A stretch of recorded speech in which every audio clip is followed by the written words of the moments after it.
Oui, ce que vous voyez est réel. Des millions de billets de banque et d'argent à travers le monde sont littéralement lavés à l'eau et au savon.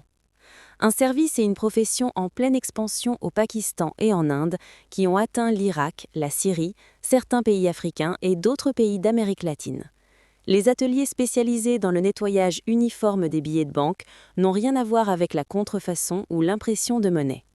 Les clients de ces ateliers sont le boucher et le vendeur de poulet, les propriétaires de stands de nourriture, le vendeur de légumes et le chauffeur de bus, bref, tous ceux qui manipulent quotidiennement de l'argent liquide, et qui sont donc souvent couverts de graisse, d'odeur et de saleté.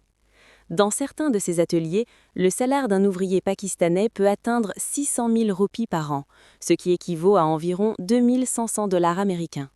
Les liesses de billets s'amoncellent, elles sont lavées comme du linge, puis séchées, mises à sécher à l'air libre et réemballées, comme si elles sortaient tout juste de la banque.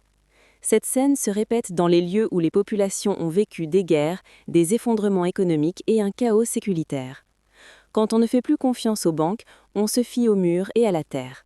L'argent est caché dans les murs, sous les tuiles et parmi les décombres, et y reste pendant des années. Lorsqu'on le découvre, il est couvert de boue, de moisissure et d'humidité, parfois collé en un seul tas. Les billets de banque ne sont pas en papier ordinaire, ce sont un mélange délicat de coton et de fibres spéciales. Un lavage incorrect peut effacer les couleurs et les éléments de sécurité, leur faisant perdre leur valeur légale et les réduisant à de simples bouts de papier sans valeur. C'est pourquoi des méthodes précises ont émergé.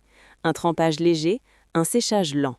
La pression et la manière dont sont appliquées, comme s'il s'agissait d'une opération de sauvetage pour une monnaie au bord de l'extinction. De l'argent propre, certes, mais qui ne nous fait pas oublier son histoire. L'histoire de ceux qui ont vécu dans la peur, le déracinement et la misère. Et de ceux qui voient dans le plus petit billet un trésor inestimable, même s'il a besoin d'un lavage complet pour renaître.